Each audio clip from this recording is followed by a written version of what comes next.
الذي يسرى بعبده ليلا من المسجد الحرام إلى المسجد الأقصى الذي باركنا حوله لنريه من آياتنا إنه هو السميع البصير وآتينا موسى الكتاب وجعلناه هدى لبني إسرائيل ألا تتخذوا من دوني وكيلا ذرية من حملنا مع نوح إنه كان عبدا شكورا وقضينا إلى بني إسرائيل في الكتاب لتفسدن في الأرض مرتين ولتعلن علوا كبيرا صدق الله العظيم.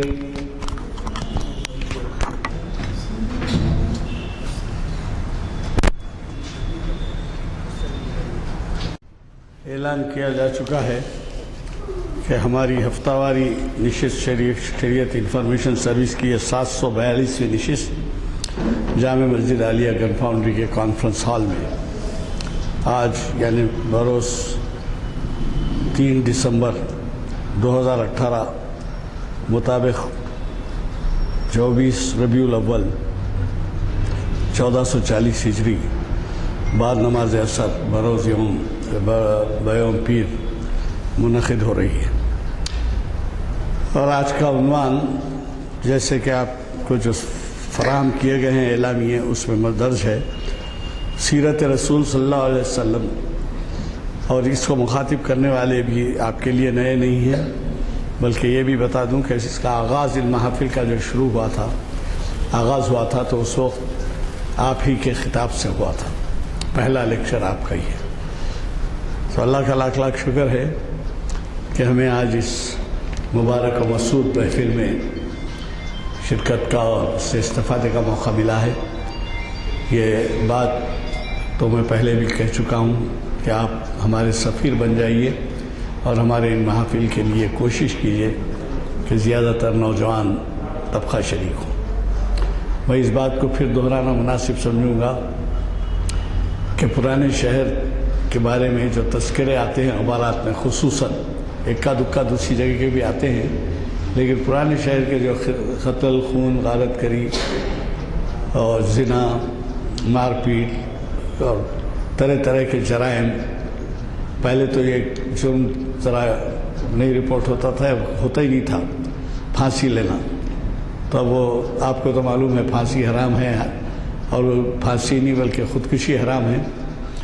لیکن آج کل جو ہے خودکشی کا بھی سلسلہ چل رہا ہے اور مسلمانوں میں بھی خودکشی کے کئی واقعات ہو رہے ہیں. ایسے میں جو ہے ہمیں ضرورت اس بات کی ہے کہ توجہ دیں نوجوانوں. اور پھر اس کو بھی بار بار دہراتا ہوں میں کہ وہ چبوترا آپریشن پولیس شروع کی ہے. وہ چبوترا آپریشن سے آپ کی ہماری اور بدنامی ہو رہی ہے کہ نماز عشاء میں جب بوڑھے بڑے مسجدوں میں چلے جاتے ہیں تو چبوتروں پہ ہمارے نوجوان جمع ہو کر اس قدر فحش صحبتیں اختیار کرتے ہیں کہ اس میں سنتے ہیں کہ اس میں بلو فلم بھی دکھائے جاتے ہیں کہ بعض گھروں میں.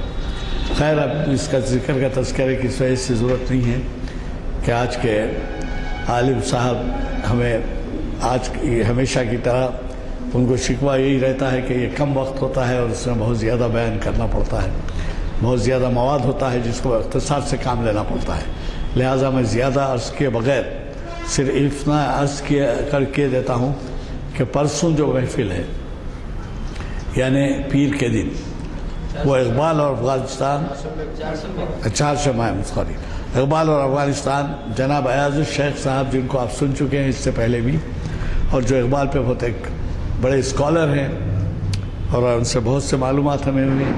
خصوصاً وہ کشمیر کا جب دورہ کر کے آئے تو انہوں نے بتایا کہ پاکستان میں بھی اتنا نہیں مانا جاتا اقبال کو جتنا کہ کشمیر میں مانا جاتا ہے. کشمیر میں شاید ہی کوئی مدرسہ ایسا ہو جس میں اقبال کے کلام سے یا ان کی نظم سے افتتاح نہیں ہوتا، اسکول کا آغاز نہیں ہوتا. تو بہرحال مجھے صرف اتنا ہی کہنا ہے کہ نوجوانوں کی طرف توجہ دیجیے اور کوشش کیجیے کہ نوجوانوں کو ساتھ لائیں. اور ہمارے ہاں جب اعلامیے چھپ کے آتے ہیں، اب آج نہیں ہے لیکن 4 شنبے کو آپ مل جائیں گے، یہ اعلامیے جب چھپ کے آتے ہیں 10-15 اعلامیے لے جائیے، مسجدوں میں دیجیے، دوستوں میں دیجیے، محفلوں میں دیجیے، آفس میں دیجیے، جہاں نوٹس بورڈ ہے وہاں نوٹس بورڈ لگائیے، اور مسجدوں میں اس کی تلقین کیجیے، یہ بتائیے کہ یہاں ایسے محافل اتنے عرصے سے ہو رہے ہیں اور یہ کہ ان کو شرکت کرنا ان کے لیے مفید ہوگا. میں اب زیادہ آپ سے کچھ عرض کے بغیر 4 شنبے کی محفل کو گرمانے کی خواہش کرتے ہوئے آج کے مخرج صاحب کو، جنہوں نے میں نے جیسے کہا ہے اب ان کے خطابات تو پوچھیے مت آپ، جو ہمارے ویب سائٹ پر بھی دنیا بھر میں سب دیکھے جاتے ہیں، اور پھر ہمیں بھی فون آتے ہیں، اور یہاں سے بھی جو لوگ جاتے ہیں وہ دیکھتے ہیں باہر سے ویب سائٹ پر. تو یہ جو ہے مجھے قوی توقع ہے کہ آپ توجہ فرمائیں گے. آج کے مخرج صاحب سے میں گزارش کرتا ہوں کہ اور ہمیں اپنے خطاب سے استفادے کا موقع دیں. علیکم ورحمۃ اللہ وبرکاتہ. اعوذ باللہ السمیع العلیم من الشیطان الرجیم. بسم اللہ الرحمن الرحیم. الحمد للہ رب العالمین الرحمن الرحیم مالک یوم الدین والصلاة والسلام علی سیدنا محمد وآلہ وصحبہ اجمعین ومن تبعهم بإحسان إلى يوم الدين. قال الله جل وعلا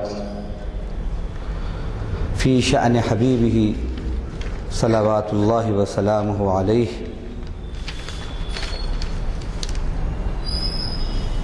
وَيَوْمَ يَعَدُّ الظَّالِمُ عَلَى يَدَيْهِ يَقُولُ يَا لَيْتَنِي اتَّخَذْتُ مَعَ الرَّسُولِ سَبِيلًا يَا وَيْلَتَىٰ لَيْتَنِي لَمْ أَتَّخِذْ فُلَانًا خَلِيلًا. وقال النبي صلی اللہ علیہ وسلم: انما بعثت لأتمم مکارم الاخلاق. تمام تعریفوں کے لائق اللہ ہی کی ہستی ہے جو تمام جہانوں کی پالنہار ہے،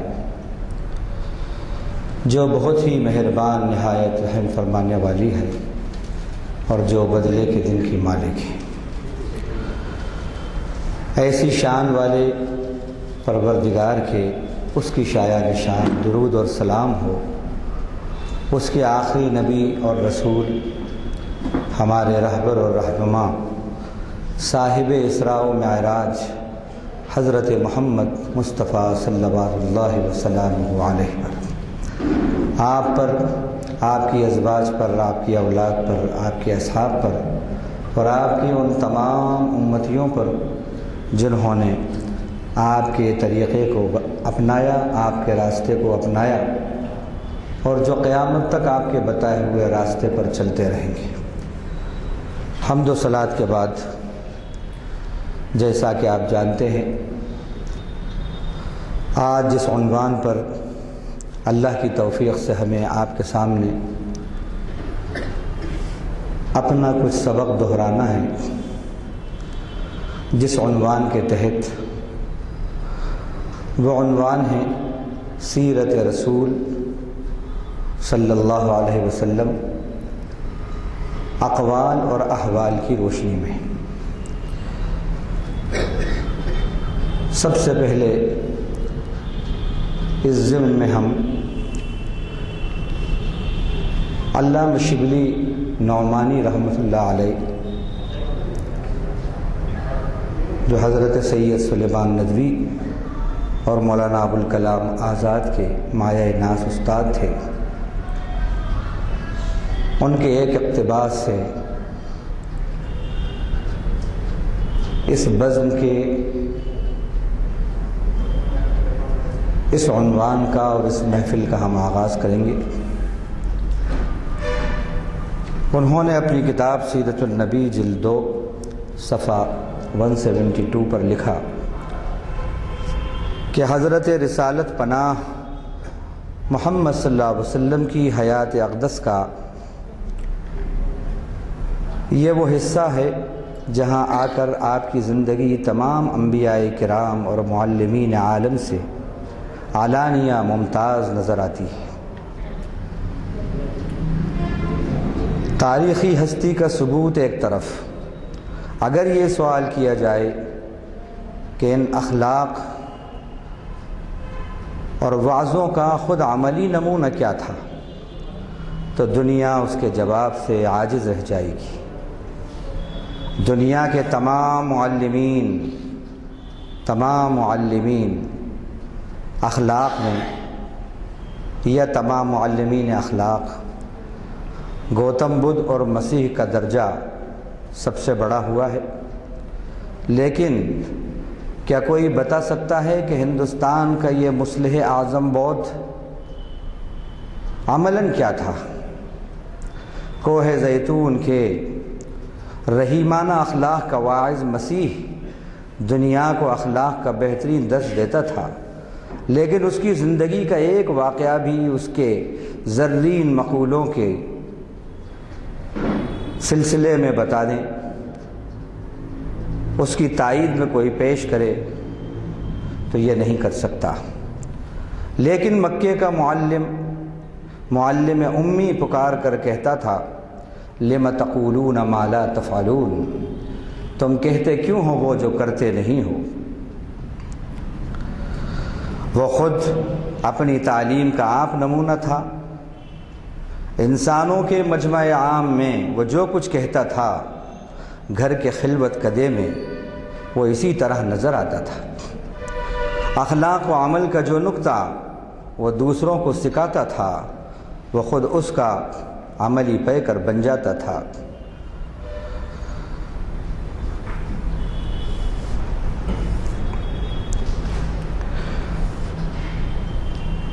انسان کے اخلاق کا بیوی سے بڑھ کر کون رازداں ہو سکتا ہے؟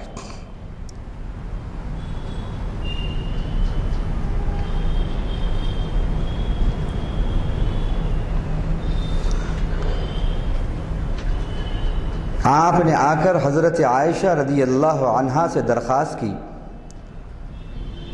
ایک صحابی نے آ کر درخواست کی کہ حضرت کے اخلاق بیان کیجئے۔ انہوں نے پوچھا، کیا تم قرآن نہیں پڑھتے؟ ان خلق رسول اللہ صلی اللہ علیہ وسلم کان القرآن، آپ صلی اللہ علیہ وسلم کا اخلاق ہمتاً قرآن تھا۔ موجودہ صحائف آسمانی اپنے داعیوں کے بہترین اقوال کا مجموعہ ہیں، لیکن کیا ان کا ایک حرف بھی اپنے مبلغین کے عمل کا مدعی ہے؟ قرآن مجید لاکھوں مخالفین اور اہل عناد کی بھیڑ میں اپنے داعی حق کی نسبت اس طرح گویا ہے، انک لعلی خلق عظیم، بے شک آپ بڑے اخلاق پر فائز ہیں۔ یہ علامہ شبلی نعمانی کا ایک اقتباس تھا جس میں انہوں نے یہ بتایا کہ اقوال تو ہمیں بہت بہتر اچھے سے اچھے سننے کو مل جاتے ہیں، لیکن اگر ہم کسی بڑی سے بڑی ہستی کا اس کے اقوال کی روشنی میں احوال کو دیکھیں اور کردار کا جائزہ لیں تو اس کے نمونے کم ملتے ہیں۔ یہ مطلب نہیں ہے کہ انہوں نے اپنے زمانے میں جو اقوال پیش کیے وہ اعمال میں کوتاہ تھے یا اپنے احوال میں کوتاہ تھے، ایسا نہیں ہے۔ لیکن تاریخ میں اقوال تو ملتے ہیں اقوال ذری کے نام سے، لیکن اگر ہم ان اقوال کی روشنی میں کردار کو صاحب اقوال کی پرکھیں اور اعمال کو دیکھیں صبح و شام کے، تو اس کے اندر ہمیں مایوسی ہوتی ہے۔ اسی بات کے پیش نظر ہم نے یہ عنوان رکھا جس میں ہم یہ کوشش کریں گے کہ سب سے پہلے آپ کا ایک قول پیش کریں، پھر اس کے بعد آپ کی زندگی سے آپ کے قول کے مطابق جو عمل ہے وہ پیش کریں، یعنی پہلے قال پھر حال۔ اس ضمن میں سب سے پہلے قرآن کی وہ آیت جو ہم نے ابھی آپ کے سامنے تلاوت کی اس کا ترجمہ اور اسی سے متعلق کچھ اور آیتیں وہ پیش کریں گے۔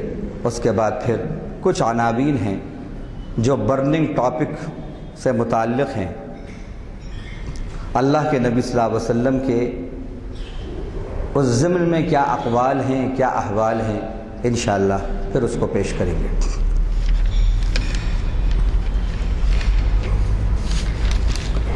جو آیت ہم نے تلاوت کی تھی 19ویں پارے کے پہلے رکوع سورہ فرقان کے 30ویں رکوع کی آیت ہے، جس میں اللہ فرماتے ہیں اپنے رسول کی شان بتاتے ہوئے کہ جس نے رسول کی ان کی زندگی کے اندر قدر نہیں کی، ان کو مانا نہیں، ان کی بات کو نہیں مانا، اور رسول کے مقابلے میں کسی اور کو اپنا لیڈر مانا اور کسی اور کو ترجیح دی اور رسول کی بات کو نہیں مانا، تو وہ ظالم ہے۔ قرآن اس کو ظالم کہتا ہے، اور ایسے ظالم کا قیامت کے دن کیا حال ہوگا۔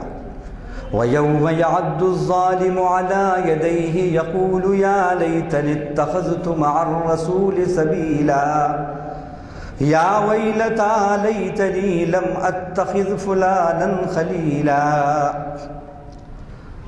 اس دن ظالم اپنے ہاتھوں کو چبائے گا، کاٹے گا اور کہے گا کاش میں نے رسول سے وابستگی اختیار کر لی ہوتی، رسول سے تعلق میں نے استوار کر لیا ہوتا، اسٹیبلش کر لیا ہوتا۔ یا ویلتا لیتنی لم اتخذ فلانا خلیلا، ہائے بربادی، میں نے رسول کے مقابلے میں فلاں کو اپنا لیڈر اور دوست نہ بنایا ہوتا، اور اس کا میں متبع نہ ہوتا، اس کا فالوور نہ ہوتا رسول کو چھوڑ کر۔ لقد اضلنی عن الذکر بعد اذ جاءنی وکان الشیطان للانسان خذولا۔ اس نے تو نصیحت نامہ آنے کے بعد مجھے گمراہ کر دیا، اور شیطان انسان کا بہت رسوا کرنے والا دشمن ہے۔ شیطان انسان کو بہت رسوا کرنے والا ہے۔ یہاں پر اللہ کے رسول صلی اللہ علیہ وسلم کی عظمت اللہ نے اس طرح بیان کی کہ جس نے اپنے رسول کو اپنا لیڈر نہیں مانا اور ان کے مقابلے میں کسی اور کو اپنا رہبر اور رہنما بنایا، یہ عزم اور وہ عزم، اللہ کی نظر میں وہ ظالم ہے، اور اس کو قیامت کے دن روز محشر بڑی حسرت ہوگی اس بات پر کہ میں نے رسول کو چھوڑ کر کیوں کسی اور کو رسول پر پریفرنس دیا۔ دوسری آیت جس میں اللہ نے اپنے حبیب کی مخالفت پر فتنے اور عذاب کی وعید سنائی، سورہ نور کا آخری رکوع 18ویں پارے میں اللہ فرماتے ہیں فَلْيَحْذَرِ الَّذِينَ يُخَالِفُونَ عَنْ أَمْرِهِ أَن تُصِيبَهُمْ فِتْنَةٌ أَوْ يُصِيبَهُمْ عَذَابٌ أَلِيمٌ۔ ہوش میں آ جائیں وہ لوگ، باخبر ہو جائیں، چوکنا ہو جائیں جو ان کے حکم کی مخالفت کرتے ہیں۔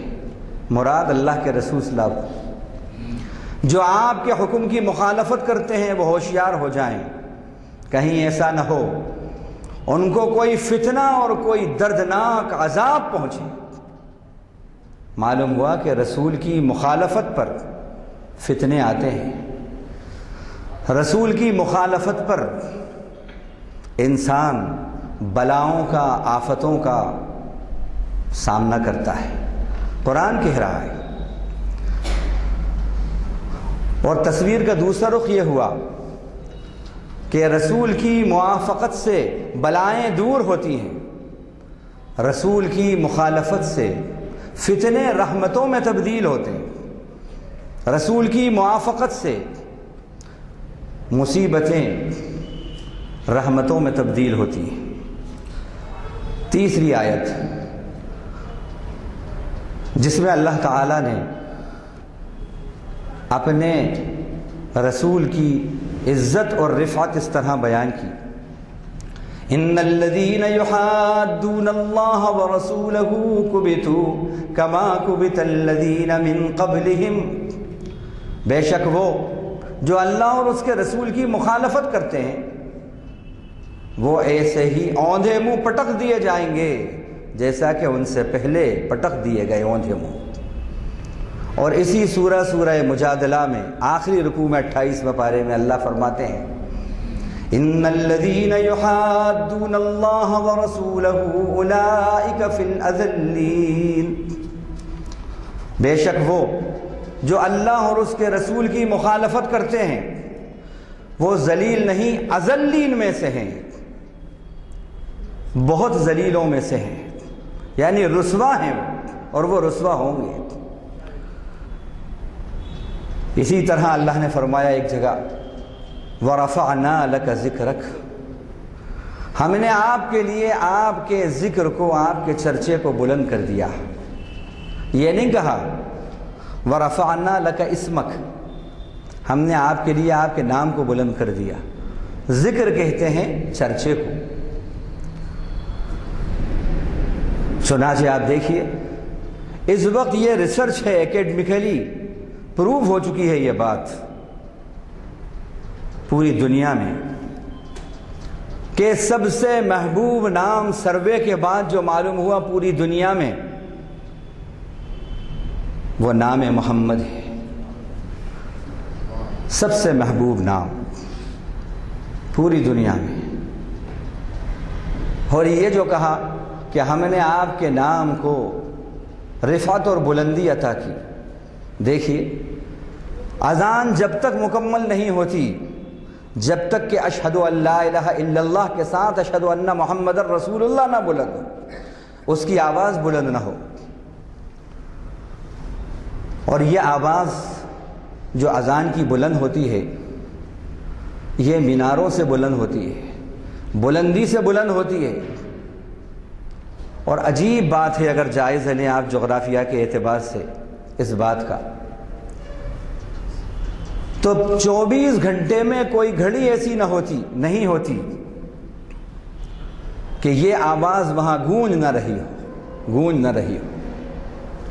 ہندوستان کے اندر یقیناً جب 3 بجتے ہیں اور رات کے 12 بجتے ہیں تو کون سی آواز یہاں پر اذان کی اور اشہد ان محمد رسول اللہ کی کون سی آواز بلند ہوتی؟ لیکن اگر آپ اس وقت بھی جائزہ لیں اور دنیا کا نقشہ دیکھیں تو معلوم ہوا کہیں فجر ہو رہی ہے، کہیں ظہر ہو رہی ہے، کہیں عصر کی اذان ہو رہی ہے، کہیں مغرب کی اذان، کہیں عشاء کی اذان۔ ایک سرکل ہے اشہد ان محمد رسول اللہ کا جو چل رہا ہے۔ وَرَفَعْنَا لَكَ ذِكْرَكَ، ہم نے آپ کے لیے آپ کے نام کو، آپ کے چرچے کو بلند کیا۔ جب اس سے پوچھا گیا کہ جو مائیکل ہارٹ ہے جس نے دی 100 کتاب لکھی، اس میں نمبر 1 پہ اس نے سر فہرست اللہ کے نبی صلی اللہ علیہ وسلم کو رکھا، تو اس سے کہا آپ تو عیسائی ہیں، کرسچین ہیں، اپنے مذہب کے اعتبار سے جیسس کرائسٹ کو رکھنا تھا، محمد صلی اللہ علیہ وسلم کو آپ نے سب سے پہلا نمبر کیوں دیا؟ اس کا جواب یہ تھا، جیسا کہ علامہ شبلی نے لکھا کہ اقوال تو بہت ملتے ہیں لیکن اقوال میں نمونتاً افعال نہیں ملتے، احوال نہیں ملتے۔ وہ واحد ہستی محمد صلی اللہ علیہ وسلم کی ہے کہ جن کے قول اور عمل میں تضاد نہیں ہے اور قول کا ثبوت عمل سے ملتا ہے۔ اس پر میں نے پرکھا تو میں نے محمد صلی اللہ علیہ وسلم کو ہی اس میں سب سے نمایاں پایا، اس لیے یہ مقام میں نے ان کو دیا۔ اور اس کے بعد اس نے ایک جملہ کہا، اسکویزڈ کا لفظ لایا ہو، کہ ان کی شان وہ تھی کہ انہوں نے ناکامیابیوں کو ناکامیوں سے نچوڑ کر نکالا ہے۔ نچوڑ کر نکالا ہے۔ تو یہ اللہ تعالیٰ نے آپ صلی اللہ علیہ وسلم کے بارے میں یہ بات کہی۔ یہ بالکل ایسا نہیں کہ اس وقت اسٹون ایج میں یہ بات کہہ دی اور ایٹمک ایج میں یہ بات اپنا ریلیونس کھو چکی، ایسا نہیں ہے۔ جو بات اللہ نے کہی تھی ہر دن وہ ثابت کر رہا ہے، ہر لمحہ اس کی صداقت کو بتا رہا ہے۔ الذين يتبعون الرسول النبي الأمي الذي يجدونه مكتوبا عندهم في التوراة والإنجيل يأمرهم بالمعروف وينهاهم عن المنكر ويحل لهم الطيبات ويحرم عليهم الخبائث ويضع عنهم إصرهم والأغلال التي كانت عليهم۔ اللہ نے اپنے حبیب کی یہ جو صفات بتائی ہیں برحق ہیں کہ جو رسول نبی امی کی اتباع کرتے ہیں، پیروی کرتے ہیں، ان کو فالو کرتے ہیں، وہ پاتے ہیں اپنے پاس ان کو لکھا ہوا، اور ان کی یہ صفات پاتے ہیں کہ یأمرہم بالمعروف، وہ بھلائی کا حکم کرتے ہیں، وینہاہم عن المنکر، اور برائی سے روکتے ہیں، ویحرم علیہم الخبائث، اور گندی اور بری چیزوں کو حرام کرتے ہیں، وَيُحِلُّ لَهُمُ الطَّيِّبَاتِ، اور جو پاکیزہ اور اچھی چیزیں ہیں ان کو حلال قرار دیتے ہیں، وَيَدَعُ عَنْهُمْ إِسْرَهُمْ وَالْأَغْلَالَ الَّتِي كَانَتْ عَلَيْهِمْ۔ یہ ہے خاص بات جو ان سب صفات کا نچوڑ ہے، اور لوگوں سے ان کے بوجھ کو، ان کی زنجیروں کو، ان کے طوق اور سلاسل کو ہٹا دیتے ہیں، اس بوجھ کو ہٹا دیتے ہیں۔ یہ کون سا بوجھ ہے جو اللہ کے نبی صلی اللہ علیہ وسلم نے ہٹایا؟ یہ کون سی زنجیریں تھیں جو اللہ کے نبی صلی اللہ علیہ وسلم نے ہٹائیں؟ ایسا تو نہیں تھا کہ لوگ بوجھ کے اندر، کسی خاص بوجھ کے اندر، مادی بوجھ میں الجھے ہوئے ہوں یا دب رہے ہوں، یا ان کے پیروں میں کوئی لوہے کی زنجیریں ڈلی ہوں۔ پھر قرآن یہ کہہ رہا ہے یہ کون سا بوجھ اور یہ کون سی زنجیریں اور کون سے طوق تھے؟ یقیناً وہ جاہلانہ رسم و رواج اور وہ غیر منصفانہ رسم و رواج، غیر فطری باتیں، وہ سب وہ باتیں تھیں، جھوٹے رسم و رواج جس کا حقیقت سے کوئی تعلق نہیں، اس میں انسان پھنسے ہوئے تھے۔ اللہ کے نبی نے ان کو نکالا کہ ایک وقت تھا جس کو قرآن نے کہا زمانہ جہالت کی ایک مثال دیتے ہوئے اور منظر کشی کرتے ہوئے کہ وَإِذَا الْمَوْءُودَةُ سُئِلَتْ، کہ جب زندہ درگور بچی سے پوچھا جائے گا جس کو زندہ دفن کر دیا گیا تھا، بِأَيِّ ذَنبٍ قُتِلَتْ، کس جرم کی پاداش میں اسے قتل کیا گیا۔ تو یہ زمانہ تھا کہ بچیوں کو زندہ درگور کیا جاتا تھا، کوئی بچی 1 مہینے سے زیادہ رہ نہیں سکتی تھی گھر میں، سپرد خاک کر دی جاتی تھی، تہہ زمین چلی جاتی تھی۔ لیکن پھر آپ کی یہ مبارک تعلیمات، اس کا اثر یہ ہوا کہ سعد بن ابی وقاص، ان کے بھائی،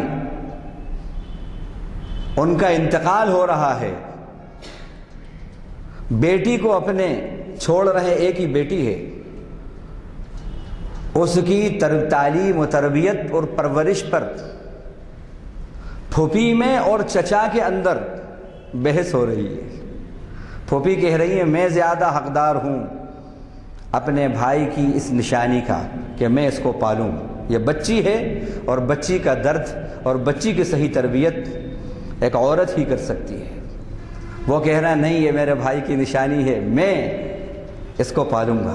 یا تو وہ وقت تھا کہ جب زندہ دفن کرتے تھے، یا یہ وقت ہے کہ اب اس کی پرورش کے لیے بھائی اور بہن کے اندر بحث مباحثے ہو رہے ہیں۔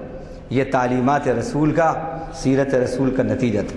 اب میں چند اقوال اور پھر آپ کی سیرت کے نمونے پیش کرتا ہوں۔ غصہ، میں نے ان باتوں کو لیا ہے، ٹچ کیا ہے جو عام طور پر ہمارے یہاں بہت نقصان پہنچاتی ہیں۔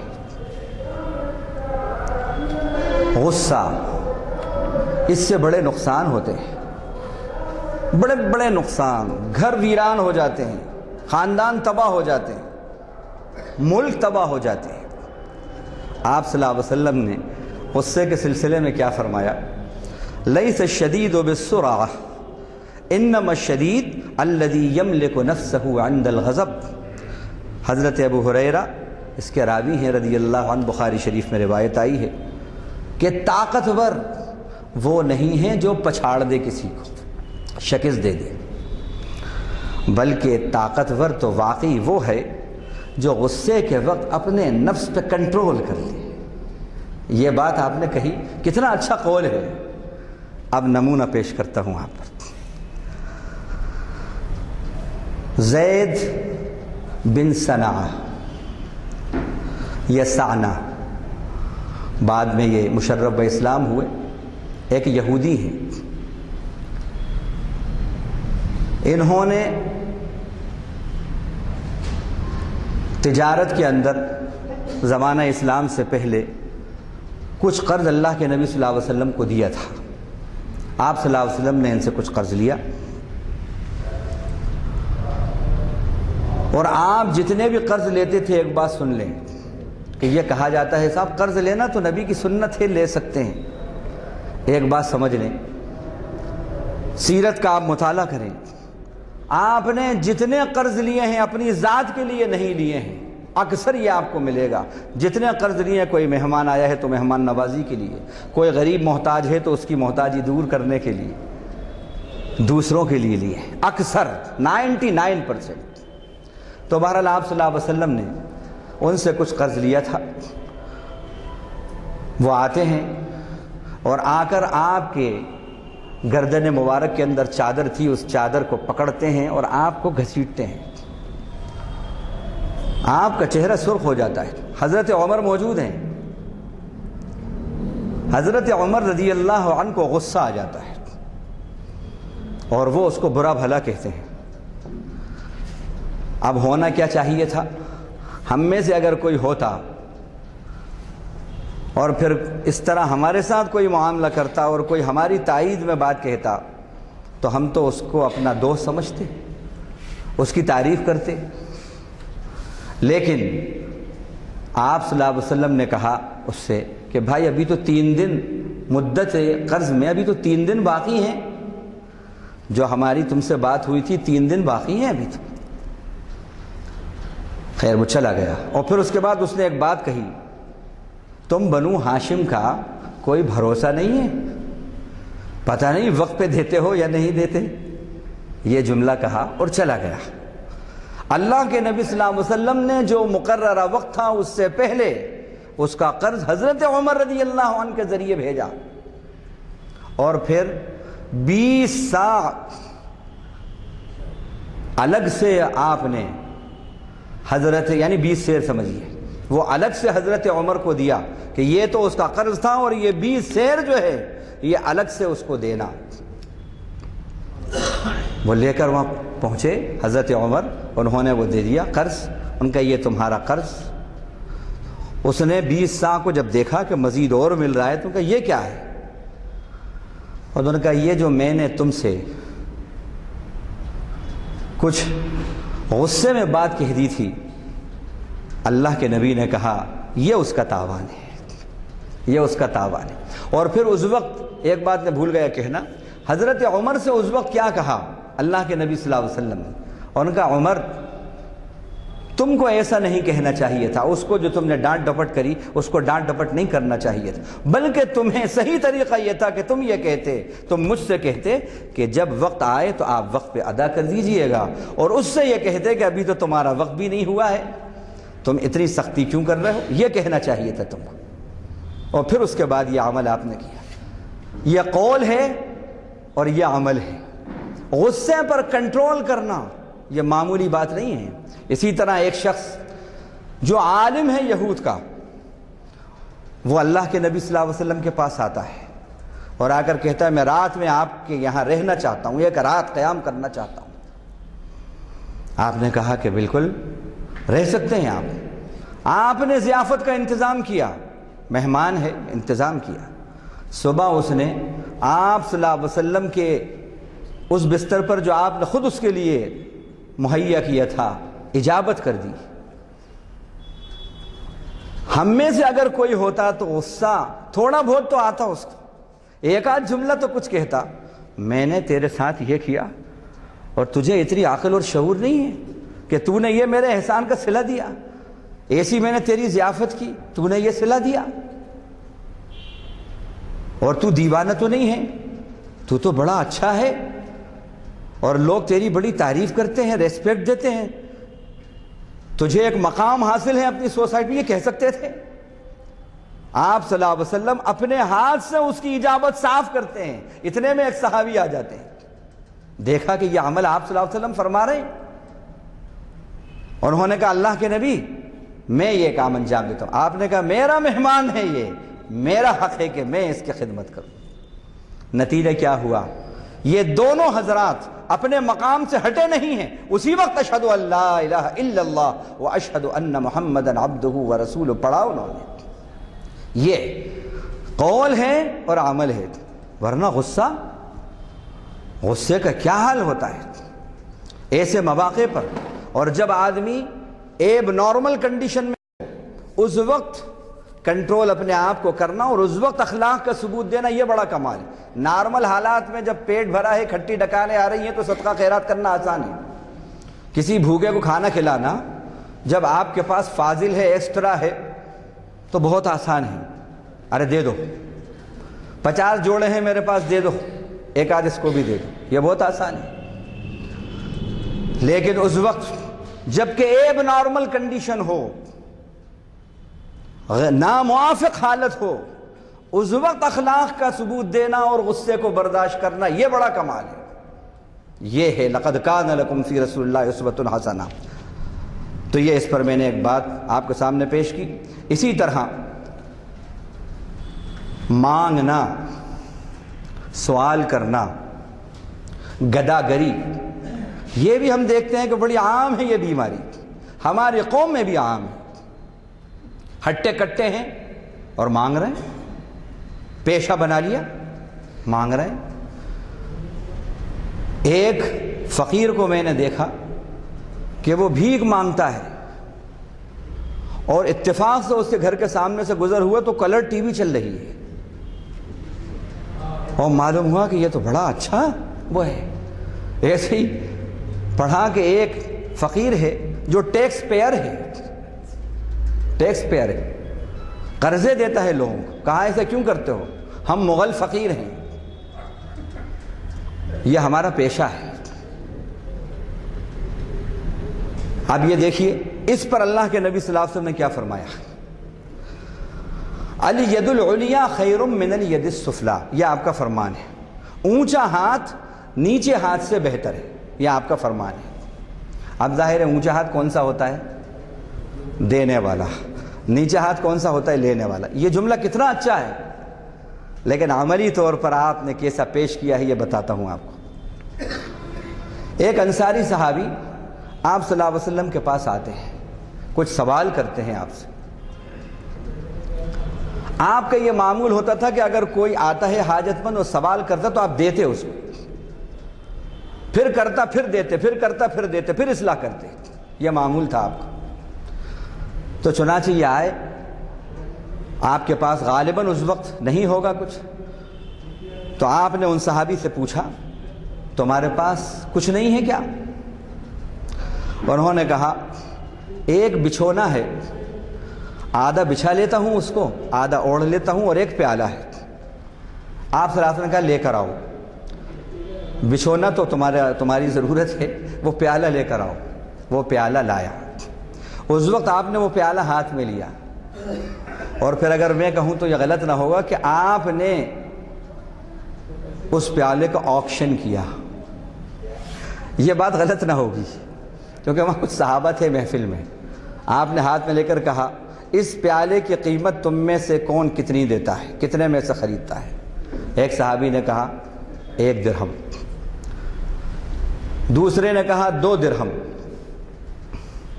جس نے کہا 2 درہم آپ نے وہ پیالہ ان کو دے دیا، اور روایت میں یہ بھی آتا ہے کہ وہ بچھونا بھی تھا، دونوں 2 درہموں میں دے دیے۔ 1 درہم اس شخص کو دیا اور کہا کہ اپنے گھر والوں کے لیے کھانا خرید لو اس سے اور دے دو ان کو، انتظام کرو گھر کا۔ اور 1 درہم سے کہا کہ رسی خریدو اور جنگل جاؤ، لکڑیاں وہاں سے چنو اور گٹھا بناؤ اور شہر میں لا کر بیچو۔ 15 دن کے بعد وہ صحابی آتے ہیں، 10 درہم ان کے پاس ہو چکے تھے۔ وہ کہا اللہ کے نبی جیسا آپ نے بتایا میں نے ایسا ہی کیا، وہ لاتا تھا اور بیچتا تھا، لاتا تھا، دیکھیے اللہ کے نبی اتنے میرے پاس درہم ہو گئے۔ اس وقت آپ نے کہا اب تو ہی بتا، یہ پوزیشن تیری دینے والی جو ہے یہ بہتر ہے یا وہ پوزیشن جو مانگنے والی تھی وہ بہتر ہے؟ اسی طرح ایک شخص آتا ہے، سوال کرتا ہے، دیتے ہیں، پھر کرتا ہے، پھر دیتے ہیں، پھر کرتا ہے، پھر دیتے ہیں۔ اس کے بعد وہ مانگتا ہے تو آپ کہتے ہیں اب میرے پاس نہیں ہے، اگر ہوتا تو میں دیتا۔ کیا ہے تیرے پاس؟ اس کے بارے میں بھی آتا ہے، یہ روایتیں 2 طرح سے آئی۔ آپ وہ منگاتے ہیں، کوئی چیز تھی اس کو منگاتے ہیں اور اس کو بکواتے ہیں، اور پھر اسی طرح کہتے ہیں کہ اس سے انتظام کرو گھر کا کھانے کا، اور اس سے ایک کلہاڑی لاؤ۔ کلہاڑی، وہ کلہاڑی لے کر آتا ہے، آپ اس کے ساتھ جنگل جاتے ہیں بنفس نفیس۔ دیکھیے پرابلم کا شکوہ شکایت کرنا یہ سیاست ہے۔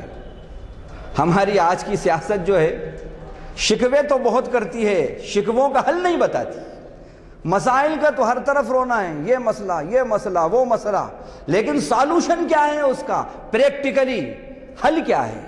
اللہ کا نبی اگر ایک بات کہہ رہا ہے تو عملی طور پر حل بھی بتا رہا ہے اس کا۔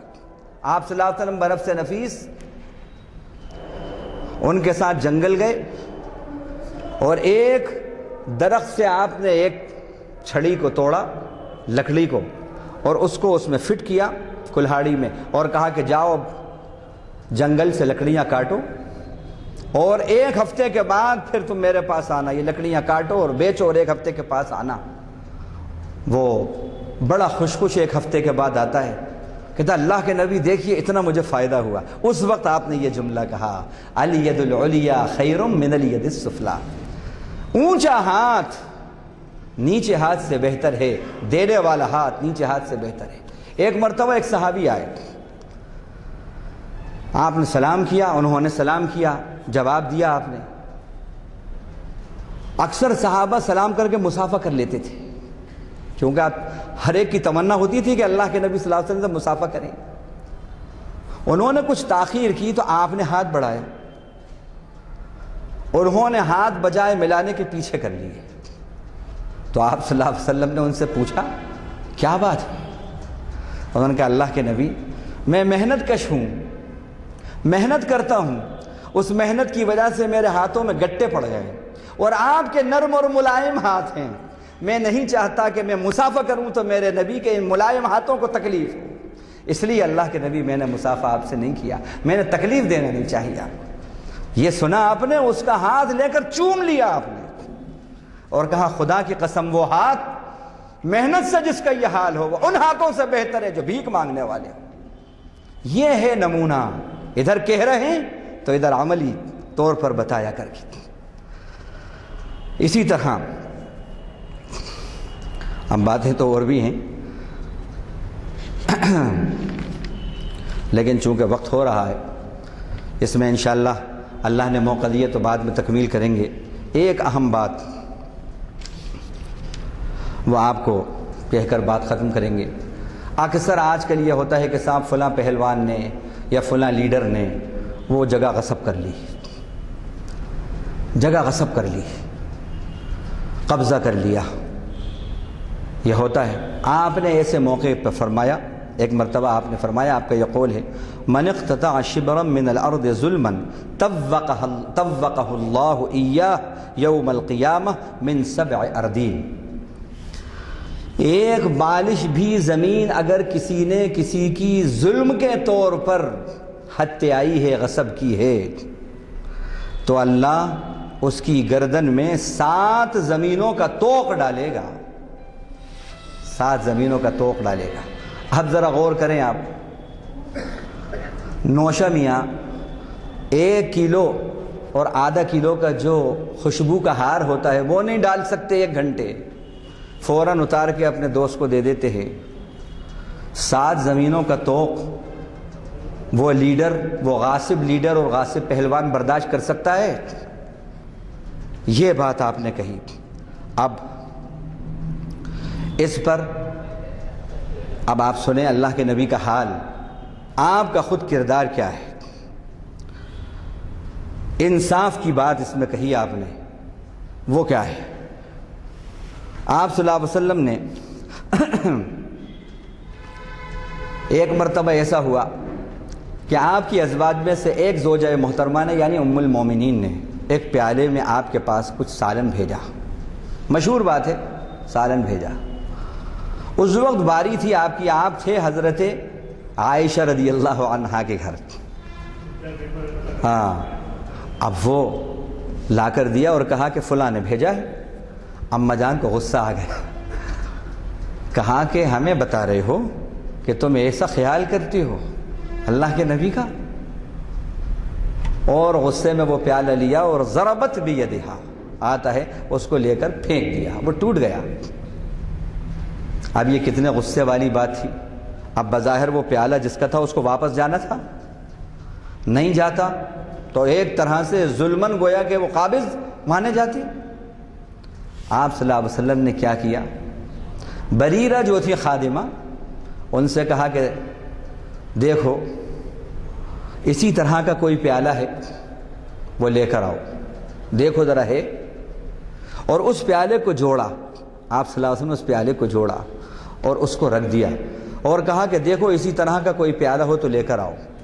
وہ پیالہ لائیں اور آپ نے جو کچھ گھر میں تھا وہ اس میں ڈلوایا اور پھر کہا کہ اب جاؤ یا ان کو دے کے آؤ، اور ایک جملہ کہا کہ دیکھو اس کا خیال رکھنا کہ یہ جو عائشہ نے عمل کیا ہے اس کی شکایت نہیں کرنا۔ او ہو اماں جان فرماتی ہیں کہ جب یہ یاد آتی تھی مجھے اور آپ کے اس اخلاق کی جب یاد آتی تھی تو روتی تھی اماں جان، کاش آپ کچھ کہہ دیتے، کچھ ڈانٹ دیتے۔ تو دیکھیے آپ، حالانکہ اگر آپ یہ کہتے کہ بھائی یہ پیالہ ایسا ایسا ٹوٹ گیا، کچھ ہو گیا، تو کیا وہ کہتی کہ نہیں واپس کرو؟ ایک پیالہ بھی جو ظلم نہیں ہے، بغیر ظلم کے بھی رکھنا آپ کو گوارا نہیں تھا۔ اور آپ کا عدل کا یہ حال تھا کہ ازواج مطہرات کے یہاں سب کے پاس باریاں تھیں آپ کی۔ اگر کسی زوجہ محترمہ کے پاس آپ کبھی قیام کرنا چاہتے کسی سبب سے مزید دوسری رات، تو جس کی باری ہوتی اس سے اجازت لیتے، حالانکہ آپ کے اوپر کوئی فرض نہیں تھا اجازت لینا، لیکن ہم کو آپ نے بتایا کہ دیکھو جب ہم اتنا انصاف کرتے ہیں اور عدل پہ چلتے ہیں تو تمہیں کتنا عدل کرنا چاہیے۔ یہ معمول تھا آپ کا۔ حضرت اسامہ بن زید، یہ زید بن حارثہ کے فرزند ہیں اور آپ صلی اللہ علیہ وسلم حبیب الرسول کہے جاتے ہیں۔ اللہ کے نبی بہت محبت کرتے تھے ان سے، بہت محبت کرتے تھے۔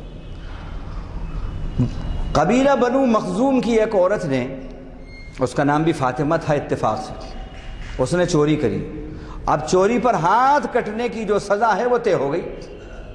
اب وہ قبیلہ پریشان ہے، اس نے کہا کہ سفارش کروائی جائے۔ سفارش کے لیے کون سب سے بہتر ہے اور کون سب سے قریب ہے؟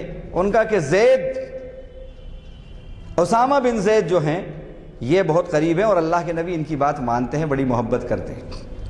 تو انہوں نے اسامہ کو اپنا نمائندہ بنا کر اللہ کے نبی صلی اللہ علیہ وسلم کے پاس بھیجا اور سفارش کری کہ وہ جو حد قائم ہوگی ہاتھ کاٹنے کی جو چور کی، اس کو جا کے معافی کروا لیں۔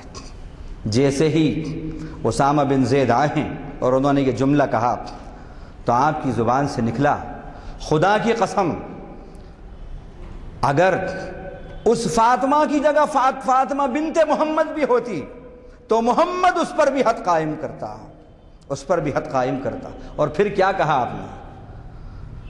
تم سے پہلے لوگوں کا یہی حال تھا کہ جب ان کے شرفاء اور معزز لوگ اور دولت والے، ثروت والے، اثر والے، با اثر لوگ کوئی گناہ کرتے تو ان پر کوئی گرفت نہیں ہوتی، اور کوئی بے اثر اور غریب اگر کوئی جرم کرتا تو اس کو سزا دی جاتی تھی۔ محمد انصاف کرنے آیا ہے، محمد انصاف کرنے آیا ہے۔ قول سے، عمل سے آپ نے یہ بات ثابت کری۔ اسی طرح آخری بات، اس وقت شور شرابہ، اللہ کے نبی صلی اللہ علیہ وسلم کی محبت میں شور شرابہ، حب رسول کے نام پر شور شرابہ، خوب سمجھ لیں۔ اللہ کے رسول صلی اللہ علیہ وسلم کی محبت ہر مسلمان کو کرنا ہے، لیکن اس طرح اظہار محبت ہو کہ جس سے محبت کر رہے ہو اس کا کوئی حکم نہ ٹوٹے، شریعت کا کوئی حکم پامال نہ ہو، اور اظہار محبت اس طرح کرو کہ وہ کسی کے لیے اظہار ایذا اور اظہار تکلیف کا باعث نہ بنے۔ اب میں آپ کو بتاؤں، آپ صلی اللہ علیہ وسلم نے فرمایا واللہ لا یومن، واللہ لا یومن، واللہ لا یومن، 3 بار بولے آپ۔ صحابہ نے کہا من یا رسول اللہ؟ آپ نے فرمایا خدا کی قسم وہ مومن نہیں ہو سکتا، وہ مومن نہیں ہو سکتا، وہ مومن نہیں ہو سکتا۔ صحابہ نے کہا کون اللہ کے رسول صاحب؟ آپ نے فرمایا من لا یأمن جارہ بوائقہ، جس کا پڑوسی اس کی تکلیف ایذا رسانیوں سے محفوظ نہ ہو۔ یہ آپ نے جملہ کہا۔ اب عمل دیکھیں، آپ کا خود کا عمل کیا ہے؟ خود کا عمل کیا ہے؟ آپ ایک سفر سے واپس آ رہے ہیں، صحابہ ساتھ ہیں، قیلولے کا وقت ہے، صحابہ نے اپنا قیلولے کی جگہیں وہ کی، اور اللہ کے نبی صلی اللہ علیہ وسلم کے لیے ایک مقام چھوڑ دیا جہاں پر کچھ ان کو لگا کہ درخت ہے، اس کا سایہ وہ چھوڑ دیا۔ آپ صلی اللہ علیہ وسلم کو معلوم ہوا کہ بعض صحابہ اس جگہ پر آرام کر رہے ہیں، قیلولہ کر رہے ہیں جو گزرگاہ راستہ ہے۔ آپ نے فوراً ایک آدمی کو بھیجا وہاں پر اور کہا کہ جا کر کہو کہ جو راستہ ہے وہ راستہ چھوڑ کر آرام کریں، دوسرے راستے پر آرام کریں، وہ راستہ چھوڑ کر آرام کریں۔ اور پھر یہ کہا آپ نے خدا کی قسم جو لوگوں کو تکلیف دے، راستوں کے اوپر لوگوں کے راستے روکے، اس کا نہ فرض قبول ہوگا اللہ کے یہاں، نہ نفل قبول ہے اس کا۔ یہ تعلیم ہے آپ کی، یہ تعلیم ہے۔ معلوم ہوا ہم آپ صلی اللہ علیہ وسلم کے نام پر جلوس نکالتے ہیں اور راستے روک رہے ہیں، راستہ بند ہے۔ ارے بھائی مجھے یہ سامنے جانا ہے، نہیں صاحب دوسرا راستہ ہے، آپ وہاں سے جا سکتے ہو۔ ارے میں نے کہا جانا یہاں ہے، اب ادھر سے جائیں گے تو بہت ٹائم لگے گا، وقت بہت کم ہے ہمارے پاس۔ کہنے لگا وہ جو رت جگہ کرتے ہیں ان کو نہیں روکتے آپ، وہ جو روک لیتے ہیں راستے، او ہو تو ہمارے لیے وہ آئیڈیل ہیں کہ ہمارے لیے محمد مصطفیٰ آئیڈیل ہے، وہ آئیڈیل ہے۔ کسی کو تکلیف نہ دے کر اظہار محبت کرو، یہ اللہ کے نبی صلی اللہ علیہ وسلم فرمائے۔ آپ نے کہا کہ تم میں سے جو شخص بھی کسی مسلمان کو اگر اس سے کسی نے پتہ پوچھا کسی مسلمان کا، اور اس کے ہاتھ میں کوئی چاقو یا تلوار کوئی ایسی چیز ہے، اور اس کی نوک سے اشارہ کیا اس نے کہ وہ جس کا پتہ آپ پوچھ رہے وہ ہے، تو اللہ کی اس پر لعنت ہوگی، فرشتوں کی اس پر لعنت ہوگی۔ خالی اشارہ کرنے پر ایک مسلمان کو لعنت آپ نے کہی، تو یہاں پر کسی کو تکلیف دیں، ایذائیں پہنچائیں، تو یہ کیسی عجیب بات ہے۔ ایک صحابی چڑیا کا بچہ لے کر آئے، اللہ کے نبی کو لا کر دیتے ہیں کہ یہ حسین اور حسن کے لیے ہے۔ وہ سمجھے اللہ کے نبی بڑے خوش ہوں گے، کھیلیں گے، حضرت حسن حسین اس سے کھیلیں گے۔ آپ نے دیکھا تھوڑی دیر میں ایک چڑیا جو ہے وہ آتی ہے اور وہ منڈلا رہی ہے ان صحابی کے اطراف، وہ جو بچہ اس کا بچہ لے کر آئے۔ آپ نے کہا کہ تم اس کا بچہ لے کر آئے ہو، دیکھو اسے کتنی تکلیف ہو رہی ہے، جاؤ اس کے گھونسلے کے اندر یہ رکھ کے آؤ۔ جو نبی کسی ایک چڑیا کو بھی تکلیف دینا گوارا نہ کرتا ہو، وہ نبی اشرف المخلوق کو تکلیف دینا گوارا کرے اور پھر اس کے نام پر تکلیف دی جائے، یہ کیسی بات ہے؟ تو اللہ ہمیں نبی کے اقوال اور نبی کے احوال پر عمل کرنے والا بنائے، اور آپ کے نمونے کو اپنانے والا اللہ بنائے۔ باتیں ابھی بہت سی ہیں لیکن وقت اب اجازت نہیں دیتا، اللہ نے توفیق دی تو انشاءاللہ سیرت رسول، اقوال رسول اور احوال رسول کی روشنی میں یہ سلسلہ جاری رہے گا۔ آگے اور اس طرح کی کچھ باتیں جو اہم ہیں اصلاح معاشرے سے متعلق انشاءاللہ اللہ کی توفیق سے زندگی رہی تو آپ کے سامنے پیش کریں گے۔ وآخر دعوانا الحمدللہ رب العالمین۔